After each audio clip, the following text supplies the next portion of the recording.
Hello everyone, good morning, सत श्री अकाल, नमस्कार।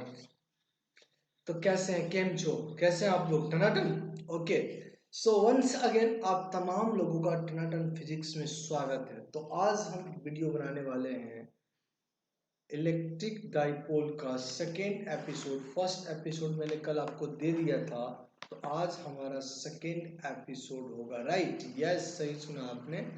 Now we will discuss the second episode of electric dipole. Okay, ठीक है। फिर लगे रहिए आप टनाटन फिजिक्स में। तो आप देखें,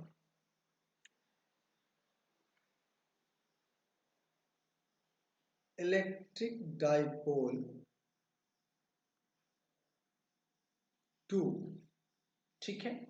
तो कल मैंने जैसे आपको इलेक्ट्रिक डाइपोल के एक केस बताया था, उसमें मैंने आपको इलेक्ट्रिक फील्ड फाइंड करना बताया था और इलेक्ट्रिक पोटेंशियल। आज हम सेकेंड केस की बात करेंगे, case 2।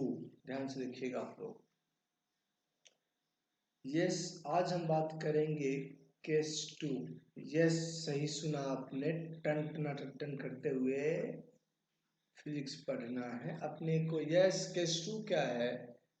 Electric field at broad on point, broad on point, या इसी को बोलते हैं इलेक्ट्रिक फील्ड एट इक्विटोरियल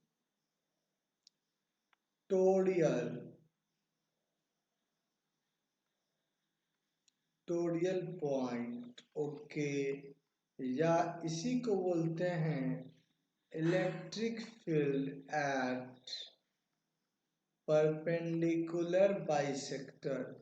तो इस तीनों में से कोई भी वर्ड यूज करके आपसे पूछा जा सकता है, इसलिए इन तीनों वर्ड को समझना इंपॉर्टेंट होगा। तीनों एक ही पॉइंट्स, एक ही पोजीशन को रिप्रेजेंट कर रहा है, बट इसको हम अलग अलग वर्ड से बुलाते हैं।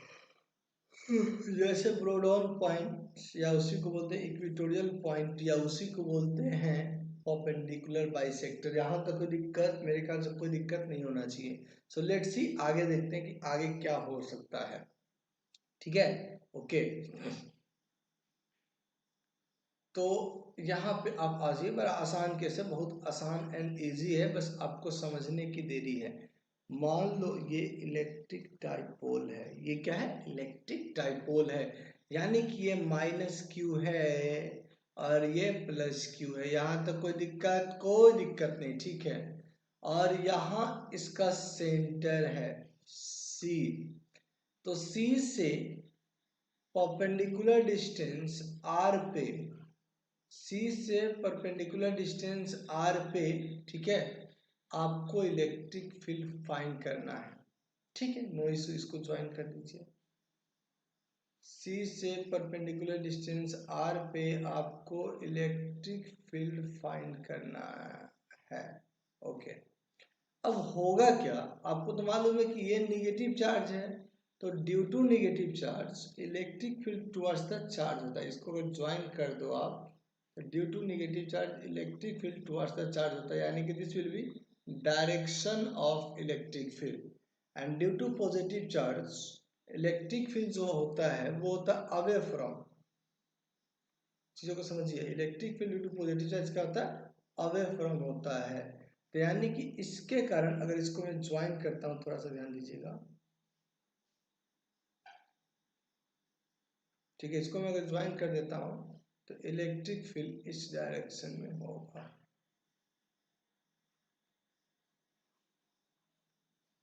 ठीक है, अब क्वेश्चन ये है कि दोनों का हमें ई माना। क्यों माना पता है आपको? क्योंकि दोनों के लिए ये डिस्टेंस ए है और ये डिस्टेंस आर है। तो इन दोनों के लिए जेड जो होगा, ये वाली दूरी, वो दोनों केस में सेम होगा। जेड जो होगा दोनों केस में सेम होगा, और चार्जेज भी सेम है। तो इलेक्ट्रिक फील्ड का फॉर्मूला हो गया के क्यू बाई आर स्क्वायर, यानी के क्यू बाई जेड स्क्वायर। तो दोनों के लिए सेम है, सिर्फ साइन चेंज हो रहा है, डायरेक्शन चेंज हो रहा है, इसलिए इसका डायरेक्शन इधर, इसका इधर है। इसको मैं मान लेता हूँ थीटा, इसको भी मान लेता हूँ थीटा। चलिए, अब इस पॉइंट पी पे कितने इलेक्ट्रिक फील्ड दिख रहे हैं आपको? दो दिख रहे हैं। तो मैं इस केस को थोड़ा और आसान करने के लिए एक डायग्राम और बनाता हूँ। यहाँ देखिएगा, ये पॉइंट P है सपोज दैट, तो यहाँ से इलेक्ट्रिक फील्ड इस डायरेक्शन में हो जाएगा, यहाँ से इलेक्ट्रिक फील्ड इस डायरेक्शन में आ जाएगा। ओके ठीक है, और दूसरा वाला इलेक्ट्रिक फील्ड यहाँ से इस डायरेक्शन में आ जाएगा, इस डायरेक्शन में आ जाएगा, और वो भी क्या है, E। ठीक है, अब समझिए इसका वर्टिकल से एंगल क्या है, दोनों का वर्टिकल से एंगल है थीटा, तो ये भी थीटा हो जाएगा और ये भी थीटा हो जाएगा। यस, अब यहां से एक हॉरिजॉन्टल लाइन खींच लीजिए आप।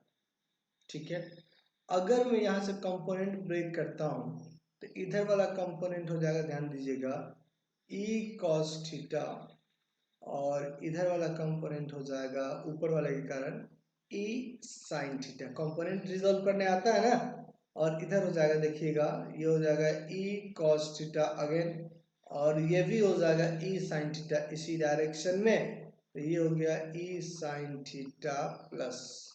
ओके, तो अगर आप देखेंगे तो इसने इसको तो कैंसिल कर दिया, तो पॉइंट P पे आपके पास इलेक्ट्रिक फील्ड सिर्फ और सिर्फ इस डायरेक्शन में है, और वो भी है 2E sin थीटा। कितना है, 2E sin थीटा। अब थोड़ा और आगे बढ़ते हैं अपन, थोड़ा और आगे बढ़ते हैं अपन, चलें। ओके करेक्ट, तो इलेक्ट्रिक फील्ड इक्वल टू हमारे पास हो गया 2E sin theta. E net देखिएगा, E net is equal to हो गया, ठीक है क्या, 2E sin थीटा। अब E को क्या लिखेंगे, 2, तो ठीक है, E हो गया KQ/Z²। Okay, and sine theta, तो उस ट्रायंगल में एक बार मैं आपको ले चलता हूं जहां पे हमें साइन थीटा लिखा हुआ दिख रहा है, उस ट्रायंगल में आपको भ्रमण कराऊंगा। तो पहले Z क्या होगा वो देखते हैं। Z क्या होगा, अंडर रूट, इस Z की अगर मैं बात करता हूँ मेरे दोस्त, तो आप भी समझ रहे हो जो मैं कहना चाह रहा हूँ, ये Z हो जाएगा under root A² plus R²। Okay correct, उसके बाद क्या होगा, साइन थीटा, साइन थीटा होता है P/H, तो साइन थीटा हो गया A/Z। सो बेसिकली ये हो गया 2KQA डिवाइडेड ZQ। अब यहां से देखो, K into 2QA divided ZQ को क्या लिखूंगा, जल्दी बताओ जल्दी बताओ, ZQ को क्या लिखूंगा, तो ZQ को मैं लिख सकता हूं A² प्लस R² की पावर 3/2। यहां तक क्लियर है, यस। अब बात करते हैं हम डायरेक्शन का, तो आप देखो इलेक्ट्रिक फील्ड का डायरेक्शन किधर आ रहा है, इस ओहो 1 मिनट होल्ड कीजिए,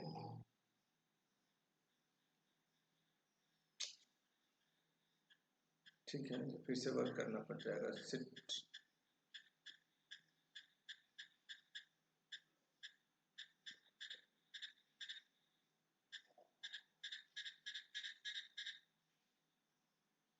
ठीक है, तो आप खुद देखें इलेक्ट्रिक फील्ड का नेट डायरेक्शन ये आ रहा है, this is the direction of E net, net electric field जो अभी आपने फाइंड किया। और डाइपोल मोमेंट का डायरेक्शन ये होता है निगेटिव से पॉजिटिव, P, और P इक्वल टू आपको मालूम है Q इंटू 2A, यानी कि 2QA होगा। तो अगर मैं जहां पे इन सब चीज की वैल्यू देखता हूं, अगर इन सबको रिप्लेस करता हूं, यहाँ देखें जो आपके पास इक्वेशन है, इस इक्वेशन में मैं इसको P रिप्लेस कर सकता हूं, लेकिन P मैग्नीट्यूड, डायरेक्शन की बात करूंगा तो मैं माइनस P रिप्रेजेंट करूंगा, इसलिए यहां देखें E net is equal to हो जाएगा minus KP vector divided mod of R² plus A² power 3/2।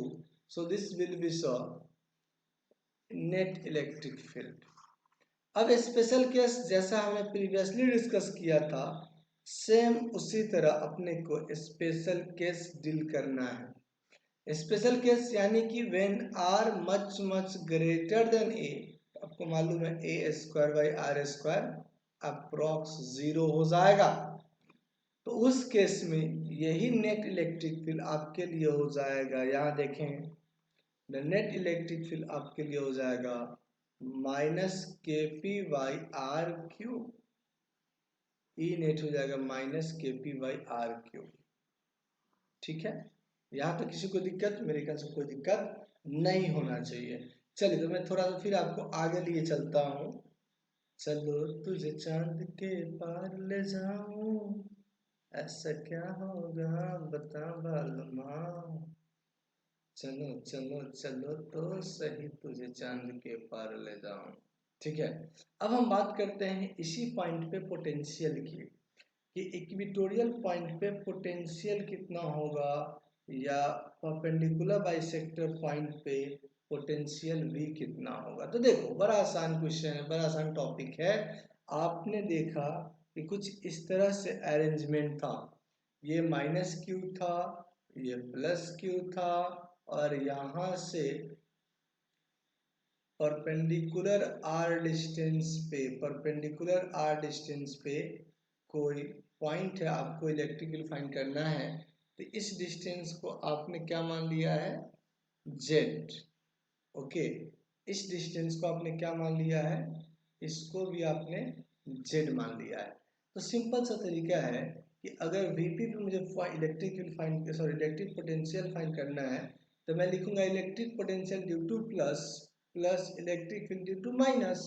तो आपको तो ये मालूम ही है कि इलेक्ट्रिक फील्ड होता है K Q by R, R means distance between the point, sorry charge and point. तो ये हो जाएगा के क्यू बाई जेड, और ये हो जाएगा minus K Q by Z is equal to 0 हो जाएगा। इज इक्वल टू क्या हो जाएगा, ये 0 हो जाएगा, राइट। तो यानी कि इस पॉइंट पे आपको किसी तरह का कोई पोटेंशियल नहीं मिलेगा।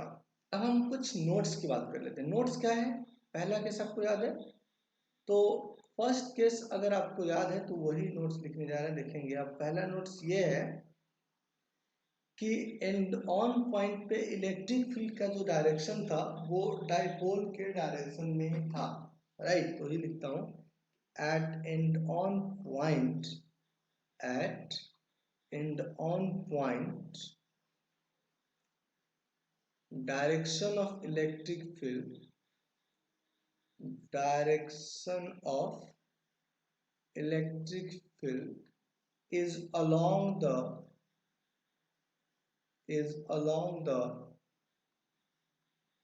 direction of dipole, is along the direction of dipole। तो जिस डायरेक्शन में डाइपोल होगा उसी डायरेक्शन में इलेक्ट्रिक फील्ड भी होगा, और डाइपोल का डायरेक्शन आपको हमेशा निगेटिव से पॉजिटिव लेना है, करेक्ट। यस, बने रहिए देखते रहिए यार, तुम बीच बीच में शांत हो जाते हो, नमूने हो क्या रहे। But at broad on point,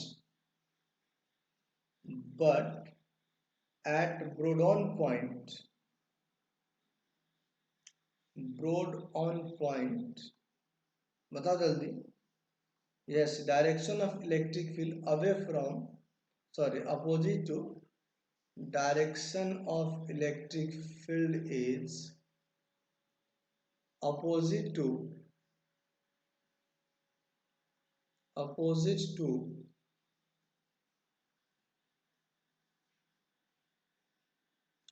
opposite to electric dipole, direction और अपोजिट टू इलेक्ट्रिक डाइपोल। ठीक है, तो ये हमारा कहानी हुआ। ठीक है, तो ये चीजें आपको याद रखना। दूसरी बात ये है, आप देखें, अगर मैं इलेक्ट्रिक फील्ड का मैग्नीट्यूड का रेशियो फाइंड करता हूँ एंड ऑन पॉइंट पे, और इलेक्ट्रिक फील्ड का मैग्नीट्यूड का रेशियो फाइंड करता हूँ ब्रोडॉन पॉइंट पे, तो दोनों का रेशियो जो हो जाएगा 2 हो जाएगा, क्योंकि इलेक्ट्रिक फील्ड का जो डायरेक्शन, इलेक्ट्रिक फील्ड का जो फॉर्मूला आया था एंड ऑन पॉइंट पे, वो आया था 2 kp/r³, जबकि ब्रोडॉन पे आ रहा है kp/r³, kp/r³। तो ये आपका रेशियो हो गया और इसको हम लोग को याद करना है। जबकि इलेक्ट्रिक फील्ड वहां पे आया था KP/RQ, कहाँ पे, एंडोन पॉइंट पे KP/R² आया था, जबकि ब्रोडॉन पॉइंट पे इलेक्ट्रिक पोटेंशियल क्या आ रहा है, 0 आ रहा है। क्लियर कहानी, यहाँ तो कोई दिक्कत नहीं है। चलिए, तो मैं आपको थर्ड केस दिखाता हूँ, फिर कुछ क्वेश्चंस करेंगे। यस करेक्ट, सीधा थर्ड केस। तुम भी तो देखो चांद कितना बदल गया है। Case start. तुम भी तो देखो चांद कितना बदल गया है, आजकल मुझसे मुंह छुपाने लगा है। ठीक है, केस थर्ड में आ जाइए। तो केस थर्ड में हम जनरल पॉइंट की बात करेंगे, राइट। जनरल पॉइंट, इसमें हम electric potential, electric field find करेंगे, इलेक्ट्रिक पोटेंशियल फाइंड करेंगे, जनरल पॉइंट। और आप कह सकते हो polar coordinate. Polar coordinate math में पढ़ा होगा आपने। सो क्या होता है पोलर कोऑर्डिनेट? पोलर कोऑर्डिनेट का मतलब होता है कि उसका एक डिस्टेंस दिया होगा और उसका एंगुलर पोजीशन दिया होगा। समझिएगा ध्यान से, बड़े प्यार से समझना पड़ेगा आपको, नहीं तो फिर टर हो जाएगा, टर हो जाएगा, टर। समझते हो? ठीक है, यहाँ देखो। तुमने तो कहा जमाने से फक्र कहाँ है, ठीक है, प्लस क्यू सेंटर। मान लो इस सेंटर से आर डिस्टेंस पे, कहाँ पे, आर डिस्टेंस पे आपको इलेक्ट्रिक फील्ड फाइंड करना है। इस सेंटर से आर डिस्टेंस पे एंड थीटा एंगल पे आपको इलेक्ट्रिक फील्ड फाइंड करना है या इलेक्ट्रिक पोटेंशियल फाइंड करना है। ध्यान दीजिएगा कि इस सेंटर से आर डिस्टेंस पे कोई पॉइंट पी है और थीटा एंगल पे कोई पॉइंट पी है, आपको यहाँ पे इलेक्ट्रिक फील्ड फाइंड करना है। ठीक है, कोई दिक्कत नहीं है। तो डिस्टेंस हमें मालूम है कि ये ए हो गया, ये भी ए हो गया। ओके, तो यहाँ पे मुझे ये बताओ, क्या मैं ऐसे भी तो लिख सकता हूँ? क्योंकि यहाँ पे डाइपोल का डायरेक्शन ये, this is the direction of dipole. तो यहाँ पे मैं ये भी लिख सकता हूँ कि ये एक डाइपोल है, ठीक है, P, और डाइपोल के सेंटर से R डिस्टेंस पे, या डाइपोल के सेंटर से R डिस्टेंस पे कोई पॉइंट है, आपको वहां पे इलेक्ट्रिक फील्ड फाइंड करना है। डिस्टेंस r है और ये थीटा है। तो अपन करेंगे क्या, ऐसे क्वेश्चंस जब कभी भी आते हैं तो इसको, जैसे हमने इंक्लाइन प्लेन मैकेनिक्स में सोल्व किया होगा, इसी के अलोंग कोई एक्सिस मान लेते हैं। ठीक है, जैसे इसको मैं रेडियल एक्सिस मान लेता हूँ आर कैप, और इसको मैं एंगुलर एक्सिस मान लेता हूँ थीटा कैप। ध्यान दीजिएगा, इसको मैंने मान लिया थीटा कैप, यानी कि थीटा के डायरेक्शन में है और ये आर के डायरेक्शन में रेडियल कैप है। अब क्या करूंगा, अब इस डाइपोल के कंपोनेंट्स को ब्रेक कर दूंगा, एक इसके तरफ और इसके अलग। तो देखिए, अगर मैं बात करता हूँ, तो अगर ये थोड़े के लिए सोचो, ये एक्स है तो ये वाई होगा। तो इसका अगर कंपोनेंट में ब्रेक करता हूँ तो एक कंपोनेंट इधर आएगा, क्या आएगा वो, पी कॉस थीटा आएगा, और इसका दूसरा कंपोनेंट खुदा कसम इधर आएगा और वो क्या आएगा, पी साइन थीटा आएगा। बेटा बस इतना ही इस केस में समझना है। एक बार इत्मीनान से, प्यार से, कूल होके देखो, समझ में आया तो जरूर बोलिए, आगे बढ़ूंगा, वरना नहीं समझ में आएगा तो फिर से मैं समझाऊंगा, क्योंकि बड़े प्यार से समझना है। और आप हमारे प्यारे प्यारे बच्चे हैं, लालू प्रसाद, वो मुख्यमंत्री वाला कहानी नहीं। ठीक है, तो चलिए मैं थोड़ा सा इसको आगे कर देता हूँ आपके लिए। तो अब आप देखें, जिस पॉइंट पे आपको इलेक्ट्रिक फील्ड फाइंड करना है, उस पॉइंट के लिए कितने डाइपोल हो गए, दो डाइपोल हो गए। एक तो P cos थीटा हो गया, और P cos थीटा के लिए आपका जो पॉइंट है वो एंडोन पॉइंट है, और दूसरा हो गया P sin थीटा, और P sin थीटा के लिए आपका जो पॉइंट है वो ब्रोडॉन पॉइंट है। ब्रोडॉन कैसे है, क्योंकि ये 90 डिग्री पे है, क्योंकि ये 90 डिग्री पे और ये इसी एक्सिस में है।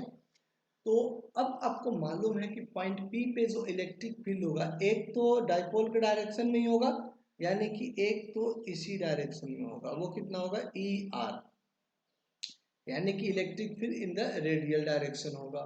और ई आर कितना होगा वो मैं लिख देता हूँ, तो ई आर होता है, क्योंकि ये इलेक्ट्रिक फील्ड इन रेडियल डायरेक्शन जो फाइंड करने वाले हैं आप, इसके कारण वो तो एंड ऑन है, तो होता है 2kp/r³ होता है, तो हो जाएगा 2k और p की जगह हो गया p cos theta r³। Okay okay.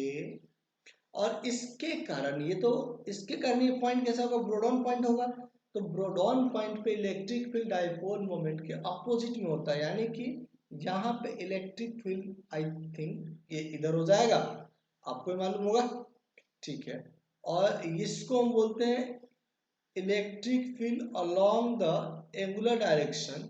So E theta cap जो होगा वो हो जाएगा kp/, आपको मालूम है r³, so kp sine theta by r³ हो गया, ठीक है। तो यानी कि आपको यहाँ पे दो डायरेक्शन ऑफ इलेक्ट्रिक फील्ड मिल गया और दोनों आपस में परपेंडिकुलर है। तो सिंपल मैं एक बार और आपके बेहतरीन के लिए रिप्रेजेंट कर दे रहा हूँ, ध्यान से समझिएगा चीज़ों को, क्योंकि जब तक आप समझेंगे नहीं तब तक इस मज़ा नहीं आएगा। इस डायरेक्शन में एक इलेक्ट्रिक फील्ड है, बिल्कुल है, और इस डायरेक्शन में भी एक इलेक्ट्रिक फील्ड है, बिल्कुल है।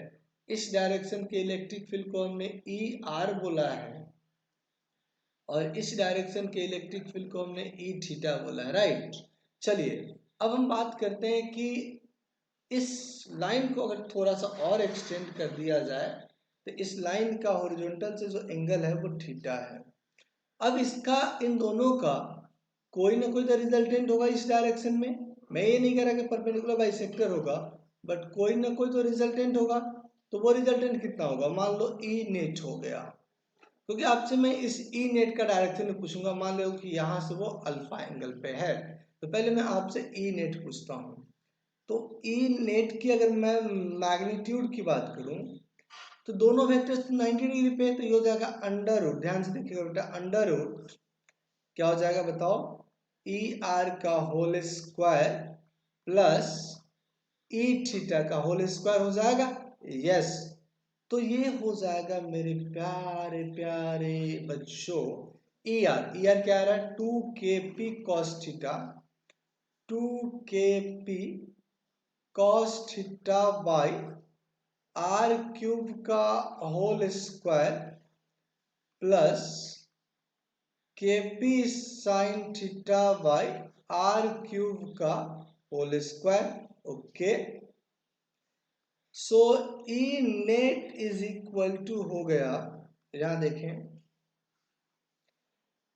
ये कितना हो जाएगा, 4k square P square cos square theta by r³ plus k square P square sine square theta by r³ हो जाएगा, ओके।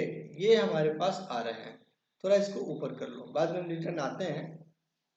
तो आप खुद देखो यहाँ से आप क्या कॉमन ले सकते हो, कुछ तो है कि जो कॉमन आप ले सकते हो, बिल्कुल ले सकते हो सर, ऐसे क्यों कहते हो कॉमन नहीं ले सकते। ई नेट आप देखें तो यहाँ से क्या के स्क्वायर कॉमन, तो के स्क्वायर का के बाहर आ जाएगा, ठीक है सर। क्या पी स्क्वायर का पी कॉमन, तो सर पी बाहर आ जाएगा। एंड r⁴ कॉमन, तो r⁴ बाहर आ जाएगा। तो अंडर रूट में क्या बचेगा आप बताएं, तो अंडर रूट में बचेगा 4 cos square theta plus sine square theta, 4 cos square theta plus sine square theta. So यहां से आ जाएगा मेरे दोस्त kp/r³। क्या इसको मैं थोड़ा सा रीअरेंज करूं, cos को मैं 3 cos square theta plus cos square theta plus sine square theta लिख दूं क्या, तो देखो ना 3 + 1 4 हो जाएगा, तो ये तो हो गया 1।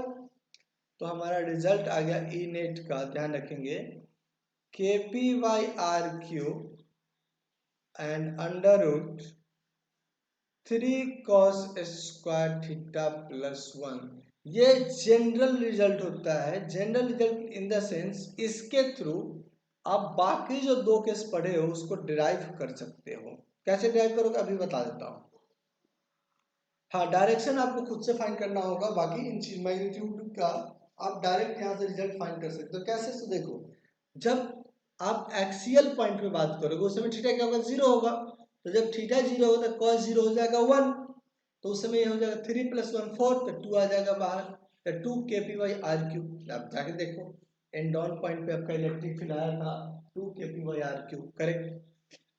अब ब्रोडॉन पॉइंट पे अगर बात करता हूँ तो थीटा क्या हो जाएगा? 90 डिग्री, तो cos 90 हो जाएगा 0, तो उसमें हो जाएगा 0 + 1 1, तो 1 का रूट 1 बाहर आ जाएगा, kp/r³ होगा। अब जाके देखे कि ब्रोडॉन पॉइंट पे वाकई में kp/r³ ही आया था। हाँ, डायरेक्शन आपको डिसाइड करना पड़ेगा। क्लियर है? अब चलते हैं इसका नेट डायरेक्शन फाइंड करते हैं सर। चलिए आते हैं फटाफट, घबराइए मत, हम नेट डायरेक्शन बात करते हैं फाइंड करने का। ओके, चलिए तो मैं आपको नेट डायरेक्शन दिखाता हूँ। नेट डायरेक्शन की बात करता हूँ तो सबसे पहले हमें अल्फा फाइंड करना पड़ेगा। तो मैं आपको बोल रहा हूँ कि आप इसको क्या मानोगे, ये जो वेक्टर है, दिस वेक्टर इज व्हाट, ये अगर r थीटा वेक्टर है तो ये e थीटा वेक्टर होगा। क्या होगा? ये e थीटा वेक्टर होगा। तो इसलिए अगर tan अल्फा मैं लिखता हूँ, ध्यान दीजिएगा, tan अल्फा अगर मैं लिखता हूँ तो मैं लिखूंगा e theta by e r। And देखते जाइए आप, ई थीटा क्या आया है? तो ई थीटा अभी हमने फाइंड किया है कि ई थीटा है kp/sin θ/r³, और ये है 2kp cos θ/r³। इस दोनों को सोल्व कर लो, ठीक है, तो आपके पास आ जाएगा, दोनों को थोड़ा सा सोल्व करेंगे तो यहां से हो जाएगा tan alpha is equal to, यहाँ से आ जाएगा kp sin θ/r³ get cancel, तो ये हो जाएगा 1/2 tan थीटा, 1/2 tan थीटा, क्योंकि sin theta by cos theta remaining हो जाएगा। तो अल्फा इज इक्वल टू यहाँ से हो जाएगा tan inverse half tan theta. Okay, अब समझिएगा, हाफ tan थीटा की बात कर रहे हैं, और नेट डायरेक्शन की अगर बात करोगे तो फिर से एक बार फिगर दिखा देता हूं कि नेट डायरेक्शन कितना होगा। तो नेट डायरेक्शन देखिए, ये तो अल्फा यहां से है, तो नेट डायरेक्शन तो हो जाएगा थीटा प्लस अल्फा। इस डायरेक्शन की अगर मैं बात करता हूँ, परफेक्ट एंगल की बात करता हूँ, तो ये पर पूरा एंगल हो जाएगा, तो ये हो जाएगा थीटा प्लस अल्फा। इसलिए बता रहा हूँ कि नेट डायरेक्शन जो होगा वो हो जाएगा थीटा प्लस अल्फा। सो राइट, नेट डायरेक्शन जो होगा, थीटा नेट में कर देता हूँ उसको, ध्यान दीजिएगा, theta net,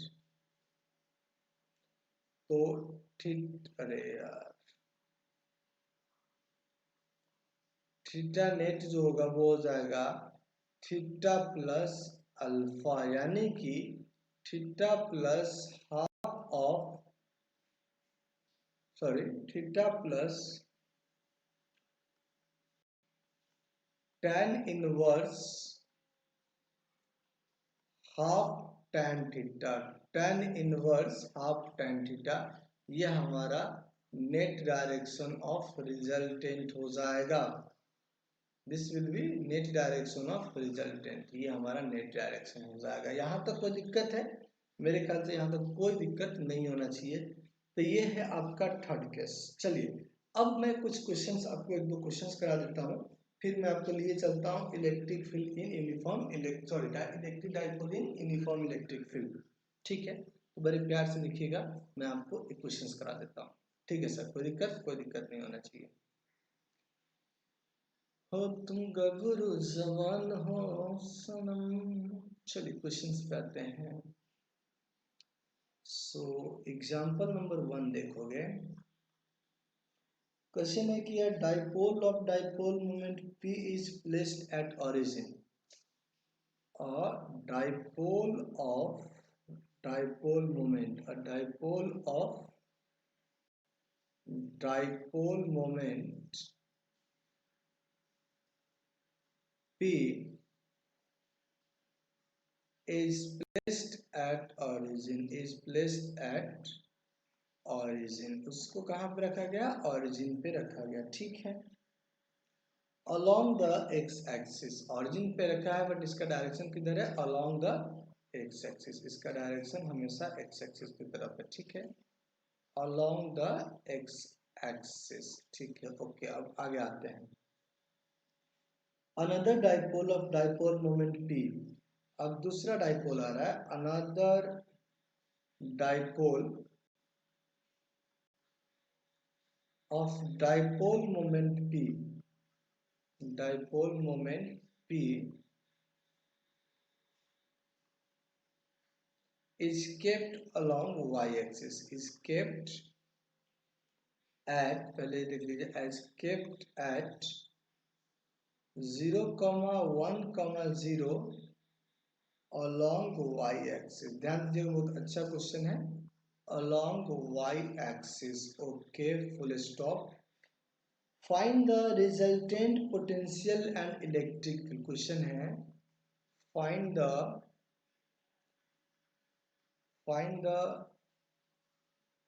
resultant potential and electric field, potential and electric field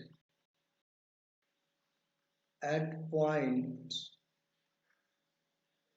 1,0,0 1,0,0। तो इस चीज को ध्यान दे दीजिए, एक बार क्वेश्चंस को बड़े शानदार जानदार झकास टाइप से रीड कर लीजिए, फिर क्वेश्चंस को सोल्व करने की कोशिश करते हैं। क्लियर कहानी? अरे बोलो यार, तुम लोग बड़े शांत डल रिस्पॉन्स वाले लोग हो यार, कुछ तो बोलो कभी कभी हिंदी में यार, कुछ भी। चलो देखते हैं क्या देखना है, चलो फटाफट इस क्वेश्चन को देखते हैं यार, तुम जमरे नंबर 1 हो। Okay, so let's start solution. तो सॉल्यूशन स्टार्ट करने से पहले आपको इसका एक रफ आइडिया, रफ डायग्राम बनाना पड़ेगा, ठीक है। तो रफ डायग्राम अगर बनाओगे तो देखो ये आपका, अरे अरे अरे अरे कितना शानदार जानदार जा रहा था, चेंज हो गया, ये वाई एक्सिस है और ये आपका एक्स एक्सिस है, ठीक है, ये आपका वाई एक्सिस। जेड एक्सिस की कोई जरूरत नहीं है, तो जेड कोऑर्डिनेट दोनों में 0 0 है। तो आपसे बोला गया कि एक डाइपोल तो आपके ओरिजिन पे ही है, तो चलो एक डाइपोल यहाँ मार्क कर लिया मैंने, और इस डाइपोल मोमेंट का जो डायरेक्शन है वो एक्स एक्सिस के अलॉन्ग है, तो इसलिए मैंने ये डायरेक्शन दे दिया। अब आपसे पूछा गया कि दूसरा जो डाइपोल है, राइट, वो एक पॉइंट पे है, चलिए मान लिया ये वो पॉइंट है, ये वो पॉइंट है जिस पॉइंट के बारे में बात किया गया 0,1,0, ठीक है, और ये किधर की तरफ है, तो y एक्सिस की तरफ है, ठीक है। अब थर्ड जो पॉइंट है वो है 1,0,0, जिस पॉइंट पे आपको नेट इलेक्ट्रिक फील्ड फाइंड करना है और नेट पोटेंशियल भी फाइंड करना है, ठीक है। तो कोई दिक्कत नहीं है, कर लेंगे अपन, राइट। चलिए आते हैं, आपको नेट इलेक्ट्रिक फील्ड भी फाइंड करना है एंड नेट डाइपोल भी फाइंड करना है। Okay okay okay sir, okay आते हैं, ठीक है। चलिए अगर मैं इस पॉइंट की बात करता हूं, तो ये पॉइंट जो है, मैं दूसरा पेन ले लेता हूं, ये जो पॉइंट है, ये पॉइंट इसके लिए कैसा है, इसके लिए सर एक्सियल पॉइंट है, ठीक है।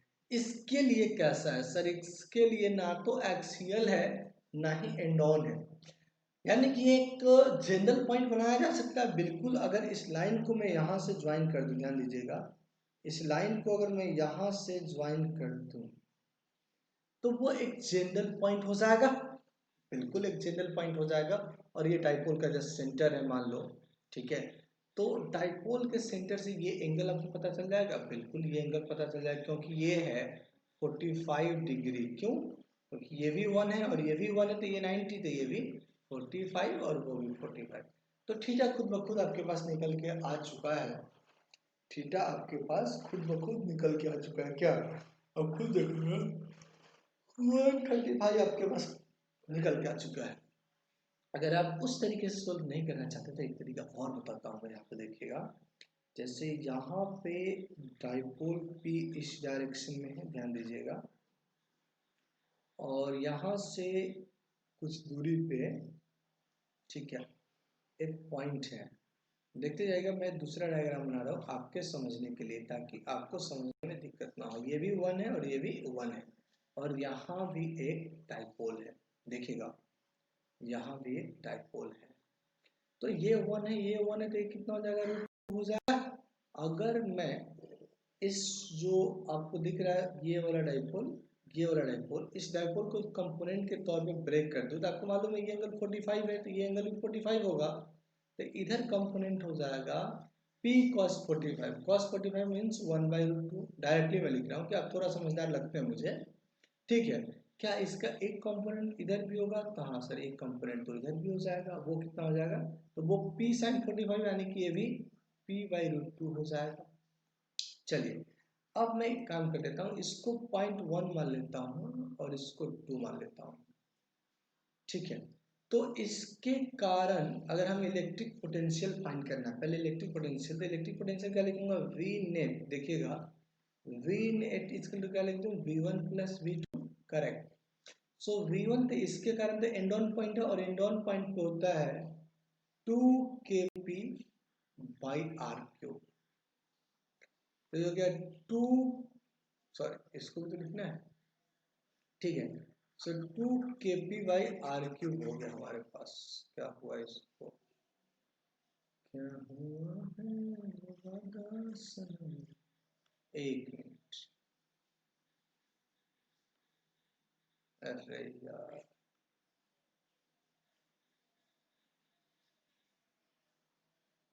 ठीक है। तो मैं ये बता रहा हूँ कि दूसरा भी तो ऐड करना है प्लस। अब दूसरा वाला का देखिएगा, दूसरा वाला इसलिए मैंने उसको ब्रेक किया था कि आसान हो गया।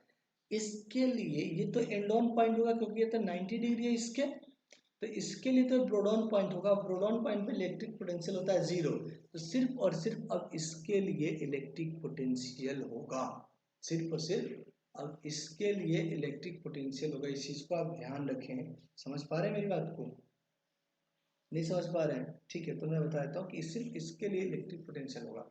अब बात ये है कि इसका इलेक्ट्रिक पोटेंशियल कैसे लिखेंगे, तो ध्यान दीजिएगा। क्या ये जो डाइपोल है इस तरह से है, तो यहाँ पे माइनस चार्ज होगा। अगर इस डाइपोल की मैं बात कर रहा हूँ कि डाइपोल वाई एक्सिस में है, तो तय है कि यहाँ पे माइनस होगा और यहाँ कहीं प्लस होगा और ये कहीं सेंटर होगा। तो मुझे बताइए ये जो पॉइंट है वो किसके करीब है, ये निगेटिव के करीब होगा, क्योंकि इस पॉइंट को आप ऐसे ऐसे ज्वाइन करोगे तो निगेटिव चार्ज कम डिस्टेंस पे होगा as compare to positive charge. तो इसके कारण जो पोटेंशियल आएगा वो माइनस में आएगा। उसके लिए भी एंड ऑन ही है, उसके लिए भी क्या है, एंड ऑन ही है, लेकिन पोटेंशियल आएगा निगेटिव में, क्योंकि वो माइनस वाले के करीब ज्यादा है एज कम्पेयर टू पॉजिटिव। मैं एक बार फिर से रिप्रेजेंट कर दूंगा, तो आप देखिए पहले इसको एक बार, रिजल्ट में लिख लेता हूँ, फिर से मैं रिप्रेजेंट कर देता हूँ इसको। अब देखिएगा ध्यान से कि ये आपका डाइपोल है, ठीक है, और इस सेंटर मान लो आपको यहाँ पे इलेक्ट्रिक पोटेंशियल फाइंड करना है, तो इसको आपने ज्वाइन कर दिया, ठीक है। अब मुझे बताएं इसका माइनस चार्ज कहाँ होगा, माइनस यहाँ होगा, प्लस यहाँ होगा। कंसेप्चुअली सोचोगे तो माइनस ये ऐसे आ जाएगा और प्लस ऐसे आ जाएगा, ठीक है। अब खुद बताओ कौन सा डिस्टेंस ज्यादा है, तो आप बताओगे प्लस वाला का ज्यादा एज कम्पेयर टू माइनस वाले का, तो KQ/R। तो यानी कि इसका जो वैल्यू अगर ज्यादा आएगा as compare to this one, तो फाइनल रिजल्ट आएगा माइनस में, तो फाइनल आएगा -KP। बट यहाँ पे आप P की जगह P/√2 यूज करोगे, सो हो गया P/√2 R², सॉरी R³ नहीं, R²। अब R² की जगह इस डिस्टेंस का स्क्वायर आपको लेना है, तो हो जाएगा √2 का होल स्क्वायर। तो ये हो जाएगा, देखें V नेट हो जाएगा हमारे पास KP/2 KP, क्यों, अच्छा एंड ऑन पॉइंट है तो यहाँ भी तो 2 आ जाएगा, 2kP/r², ओके सर, ठीक है।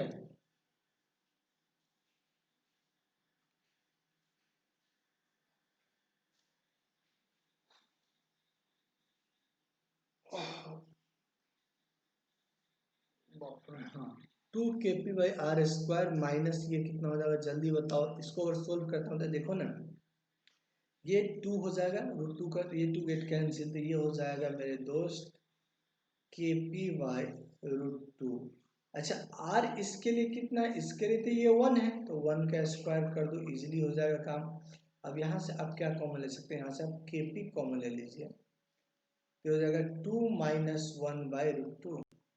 ठीक है, अब इसको थोड़ा सा आप एक्सटेंड कीजिए बेटा, काफी बेहतरीन क्वेश्चन इसलिए बोल रहा हूँ कि ढंग से देख लो। सो वी नेट का जो आंसर आ रहा है, नेट पोटेंशियल सी, वी नेट का जो आंसर आ रहा है वो आ रहा है kp/√2 इंटू 2√2 - 1। तो ये आपका आंसर हो जाएगा नेट इलेक्ट्रिक पोटेंशियल का। यहाँ तो कोई दिक्कत है किसी को, मेरे ख्याल से कोई दिक्कत नहीं होना चाहिए या है, बताओ जल्दी बताओ। एक मिनट, यहाँ पे इलेक्ट्रिक पोटेंशियल जो मैंने लिखा है वो करेक्ट तो है या कोई मिस्टेक है, क्योंकि यहाँ थोड़ा सा मुझे देखना पड़ेगा। Just hold. इलेक्ट्रिक पोटेंशियल हमने आपको पढ़ाया तो था, कितना आया था फिर बता सकते हैं मुझे। इलेक्ट्रिक फील्ड आया था वो तो ठीक है, इलेक्ट्रिक पोटेंशियल दोनों चार्ज के कारण हमने फाइंड किया था। सो इसके कारण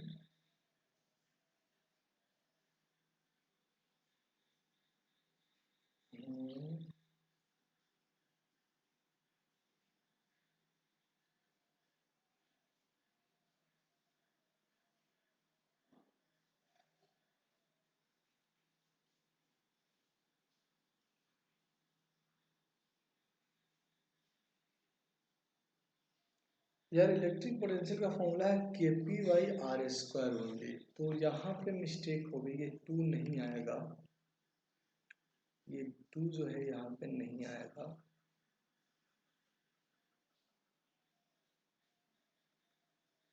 तो फिर क्या ऐसे होगा,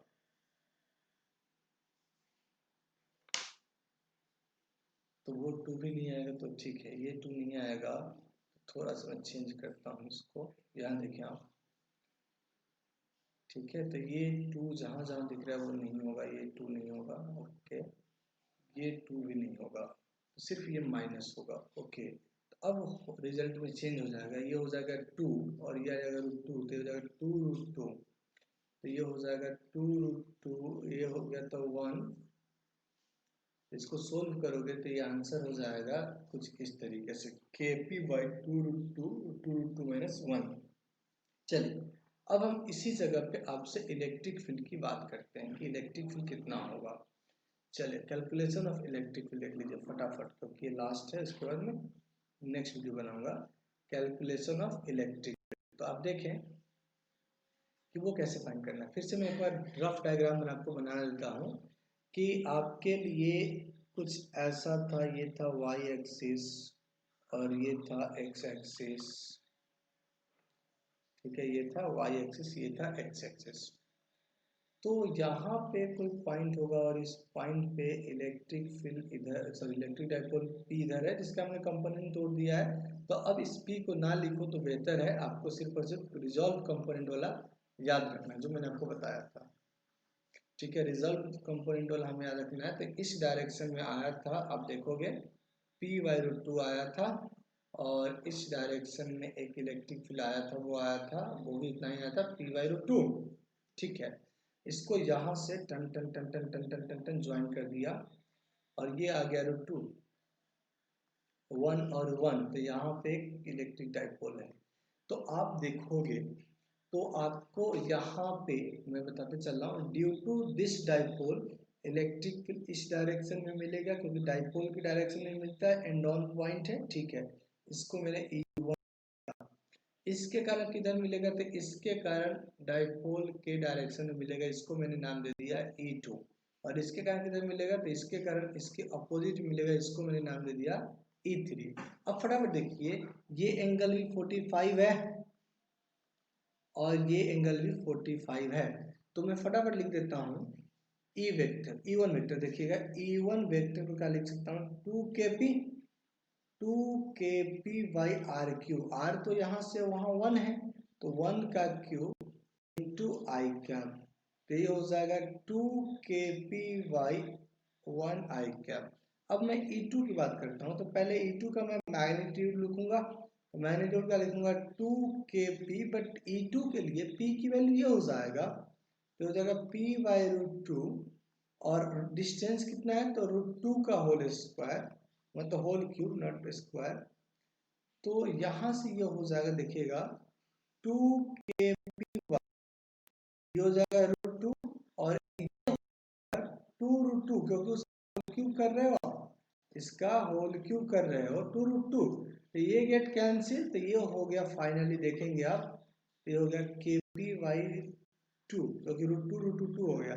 लेकिन ये किस डायरेक्शन में, इस डायरेक्शन में इसका कंपोनेंट रिजॉल्व करोगे तो बेसिकली अगर रिजोल्यूशन फॉर्म में बात करोगे कंपोनेंट फॉर्म में, तो E2 हो जाएगा, जल्दी बताइए क्या ये cos 45, इसका एक कंपोनेंट निगेटिव एक्स में आएगा, तो ये हो जाएगा minus I cap into sine 45 J cap. यहां से E2 कितना हो जाएगा, E2 ले लो, तो ये हो जाएगा, देख लो E2 कॉमन लेते, E2 की वैल्यू लेते हो, तो ये हो जाएगा माइनस kp बाई 2, और ओके प्लस kp बाई, अच्छा दिखाई नहीं दे रहा होगा शायद, मैं एक बार इसको एक्सटेंड कर देता हूँ, तो ये हो गया kp बाई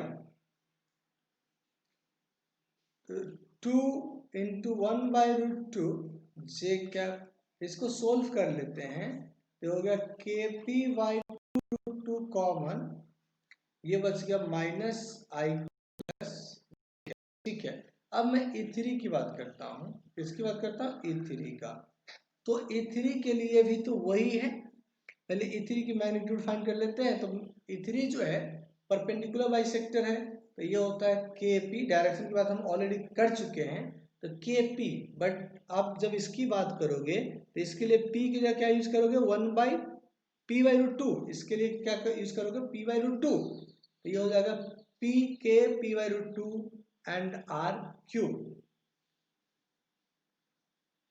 बाकी सब में 2 लग रहे थे, इसमें 2 नहीं लगेंगे, ठीक है, तो इसलिए इसको पहले सोल्व कर लेते हैं, तो ये हो गया kp यानी कि 1 by root two into R का होल क्यूब, तो आर का होल क्यूब ये हो गया 2√2 का whole cube, sorry root two का होल क्यूब, तो ये हो जाएगा kp बाई रूट टू, और ये आ जाएगा 2√2, तो यहां से E3 आ जाएगा kp बाई, ठीक है, 2 टू द 4 हो जाएगा। अब फिर से आपको कंपोनेंट तोड़ना है, क्यों तोड़ना है सो वो बता देता हूं मैं, क्योंकि ये भी यहां से देखें 45 डिग्री पे है, सॉरी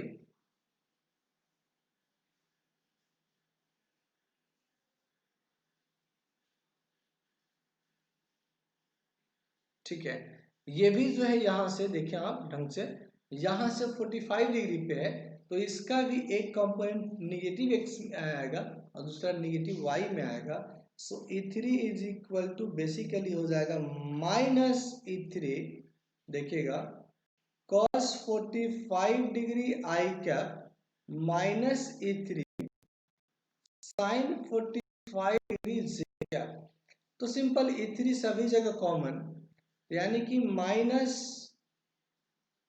kp बाई 4√2 कॉमन, ये हो जाएगा आई कैप प्लस जे कैप।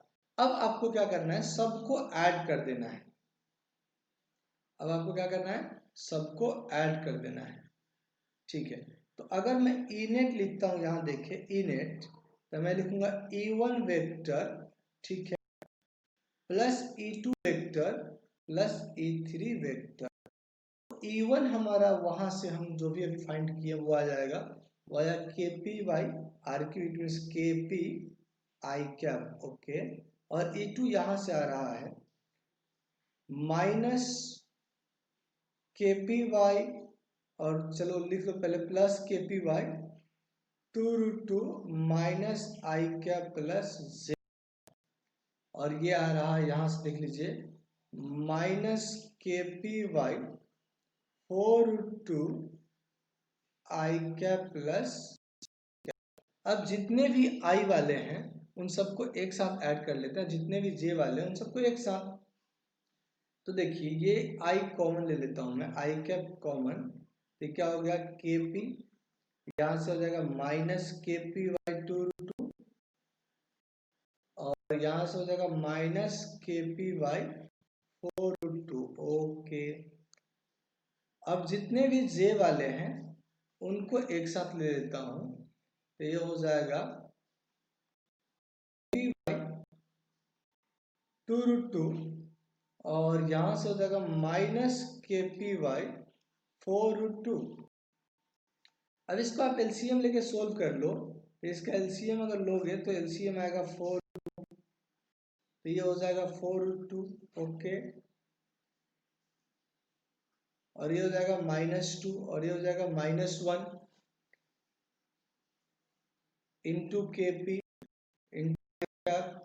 यहाँ भी वही कहानी करना है आपको, जे कैप, इसका एलसीएम ले लो, सेम आएगा 4√2, ये 2 और ये हो जाएगा -1 और ये हो जाएगा के पी। यहाँ से देखो ये आ रहा है 4√2 -√3, सॉरी 3 हो जाएगा ये, तो ये हो जाएगा 4√2 -3 y 4√2